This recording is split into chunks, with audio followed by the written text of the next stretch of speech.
Hey, it's Funk, Punchy, Justin, whatever you internally remember me by. I've been thinking a lot about what I want to use this channel for. I don't have the stream output I used to be making highlight reels. I could serve a lot of my bigger efforts for my main channel, but I would feel remiss to sit and let Batunk gather dust. And after a bit of thinking, I thought, why don't I just use it to compile the more condensed life commentary stuff that I'm too skittish to talk about on stream and I don't want to put on my main channel. I want to preface very clearly that I'm not a professional. I'm not a grizzled veteran of humanity with all these crazy stories. I am a 20-something bumbling through a privileged life, and I want to talk about it with someone that's not just my psychiatrist. But what I can say is I'm a real human being. I'm not here right now to try and sell you anything. I don't want you to sign up for anything. I just want to share these thoughts. And I think as long as you and I, the viewer and the creator, mutually understand that I am not your friend, you're just someone that watches my content. This is inherently parasocial. If we both get that, there can be, I think, a beneficial exchange of information, whether I can help some kid out there avoid the pitfalls I did, or someone in the audience can leave a comment, a food for thought that makes me think about my situation a little differently. I see value in that. So with that in mind, I want to talk at you about loneliness and boredom. These two tend to go hand in hand with each other. What do you do when change stops coming, the friends stop calling, and you feel like you're at the bottom of a pit with no ladder? Really, no, I'm asking for a friend here. I would love to hear it. So why don't we talk about loneliness first? There's a lot of different forms of it. Social loneliness, where you feel you don't have friends or colleagues to reach out to. Romantic loneliness, where you struggle to find love. And one I just made up called hierarchical loneliness, where you feel like you don't have a place in the world. You don't really belong to anything. So let's start with the first one, social loneliness. We are designed by function to interact with other human beings, to speak to them, to look at their faces, to read their emotions. And when we don't have that, it has severe psychological effects on us. Depression, anxiety, increased agitation, downloading League of Legends. There's really no limit to the effect antisocial behavior can have on your body. And for as deceptively simple as the solution is, oh, you're lonely, are you? Then talk to someone, get out of the house, go see a movie with them. When you don't have the recurring social structures of school, of mutual hobbies, of work, it can be really difficult to maintain those kinds of social outlets. Take it from a grade A NEET, everybody. When you don't have a reason to get out of the house, you don't have a reason to meet people unless you make one. So what's the solution? I don't know, ask a therapist. What's that? You can't afford one? All right, I'll venture a guess. You're going to have to learn, I'm so sorry, to be an initiator, to challenge yourself, start the conversations, put yourself in environments that facilitate conversation. I can't tell you what's right for you because I don't know you, so I'll just share my own personal experience. I used to go entire days not talking to anybody, and it broke my brain. It was depressing. It had major effects on me long term. What I found helped me the most was learning to pursue social outings even if I was not particularly comfortable with it. So just for a little example here, Dungeons and Dragons. I had a friend reach out to me a couple months back about a D&D campaign. He was in one, someone dropped out, they needed a new person, and he invited me to come on. Shout out to my boy Sealger, love ya. I was terrified of the concept of coming up with a character, of committing to this every single week, but most of all, I was nervous about interacting with a bunch of people I had never met up until this point. Outside of my one friend, this was 5, potentially 6, 7 or more people that I had nothing in common with outside of playing D&D. And I gotta say, 9 going on 10 weeks now, it has been amazing interacting with these people every week. And even more, to have a staple part of my week. Every Wednesday, 9 o'clock, I jump in Discord and I get to just be Qual the half-orc boar conjurer.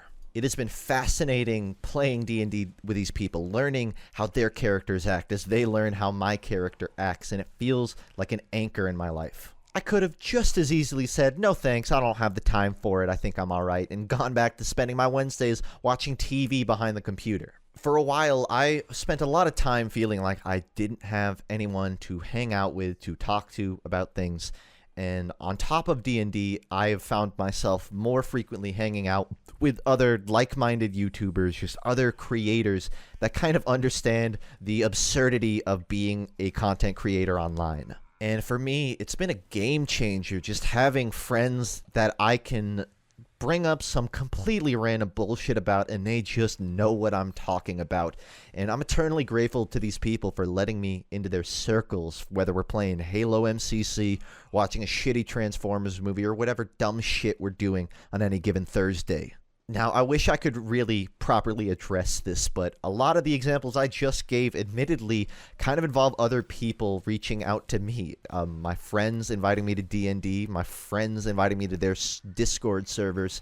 Not everybody has that starting ground. They can't just, I'm a YouTuber, so I'm going to hang out with YouTubers. And I think that's the part where it comes down to your own judgment. You have to find your cliques, your hobbies. If you want the honey, you got to find the beehive. Now, for me at least, I do still feel like I lack a lot in my in-person social interactions. I try to get out of the house once or twice a month to hang out with people, but I still feel like that's a very low amount, and I don't know that many people in Atlanta or the Georgia area that I can comfortably just call up to go get a drink. And that's definitely something I got to figure out, but I feel like I at least have an entry-level understanding where if I want to meet these people, yeah, I got to go to the conventions, the game stores, I got to volunteer, I got to get out of the house more often. A lot of that goes hand in hand with the idea of hierarchical loneliness, of feeling like you don't got a place in the world, like you feel like you're just in this isolated little bubble observing the world unfold in front of you. If you will indulge me, I'm going to try and sound smart for a moment and talk about some deep philosophical stuff. In Hinduism, there's this concept of svadharma. A liberal description of this word would be it's an individual's ability to understand their position in life, their role in society, their nature, and what they have to do to achieve the goals they want. To understand and really to control who you are relative to the world around you, you have to keep yourself challenged. You can't just wait for your goals to pursue you. You have to go out of your way to pursue those things, whether it is a life-altering decision or just a simple social outing. If you feel detached from the world and society around you, you can't wait for the firefighters to show up and plug you back in. You have to use that reserve battery in the back of your head and plug yourself back in. Of course, everyone's different. If you feel a comfort in being disconnected from people, then there's nothing inherently wrong with that. But you got to make sure that you're of a healthy and sound mind, and it's not just a decision made to cope with loneliness. So those are two types of loneliness. What about romantic loneliness? And I almost feel like maybe I should just skip this one.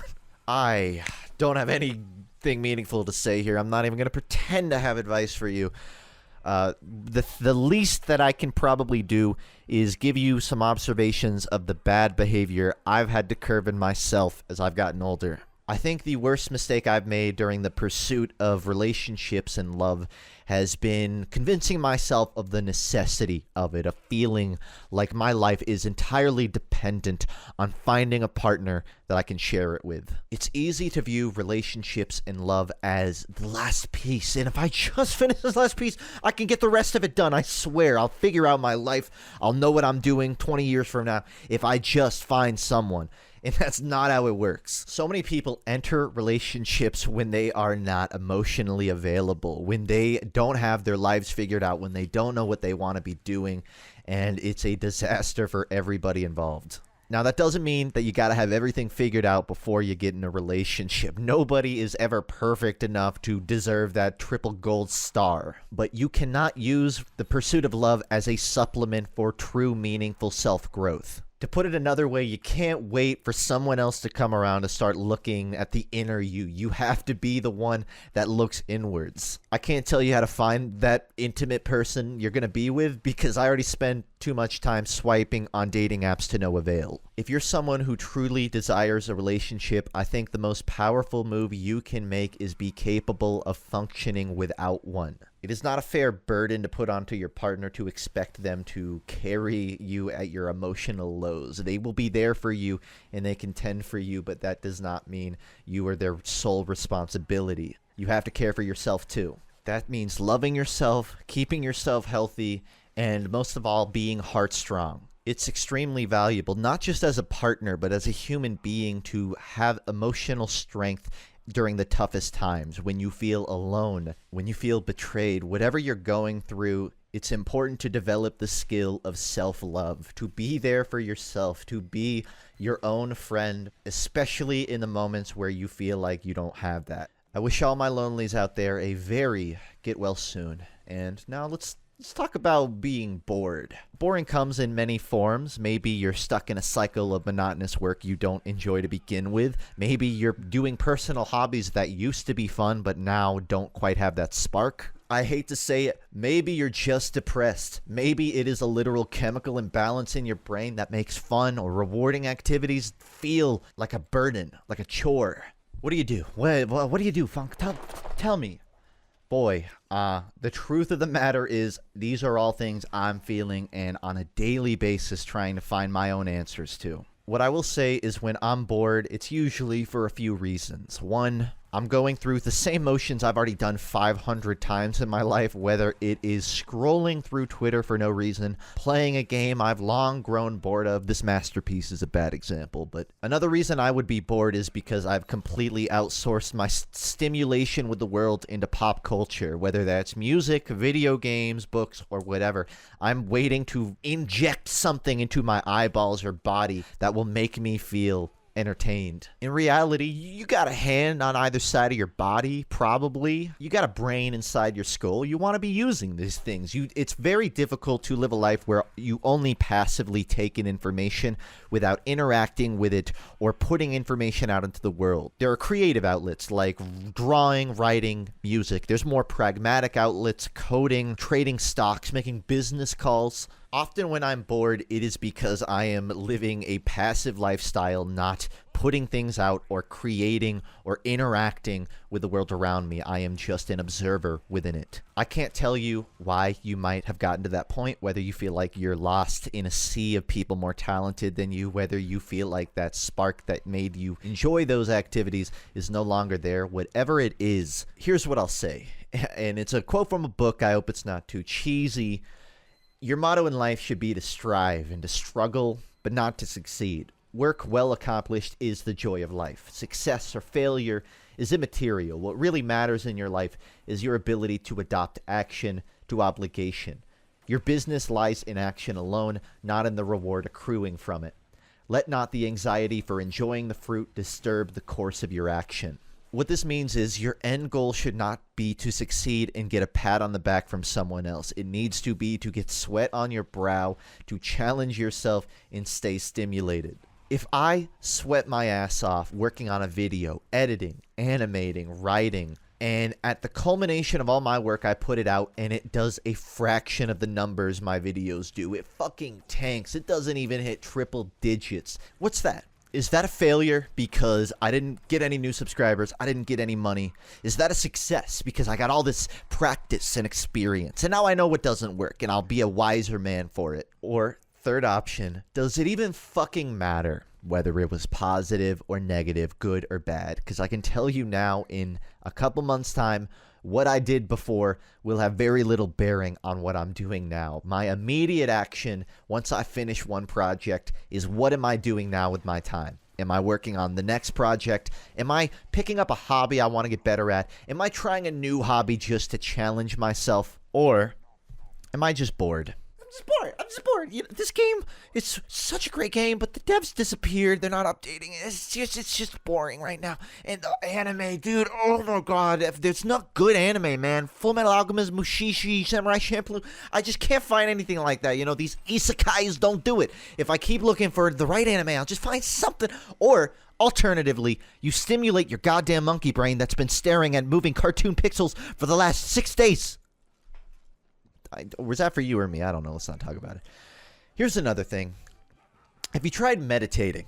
Really, I'm being serious. Have you thought about just removing all stimulus from your brain, all of the moving images, and just being for a moment? Not play, oh, I gotta get something done. I gotta look at something. Just slow down and be in this exact moment. How's your breathing? How's that blood flow feeling? What is it like to exist for a moment? You have a lot of time, you find out, to think about how you're spending your day. Like, damn, I'm bored. Your first instinct, get something in the eyes, get something in the mouth, stimulate, gotta fill the void, fill the void, fill the void. Stop, slow down, breathe. How do you spend your day today? What are you thinking about? Have you been weirdly angry today? Maybe you should curve that behavior in. Have you been procrastinating something? You've been procrastinating something, you know, but you haven't stopped to sit and think about it. And what you'll find is if you actually have that conversation, sometimes you can broker a deal with your own brain of like, okay, I have an idea. We got a lot of time in the day. We don't have to autopilot through it all. We don't just have to find something to fill the void. If we use it productively, then we can mutually win here. You the brain, me the body. A lot of times that will only happen if you stop to think about it. And if you're too busy trying to find something else, you're not going to do it.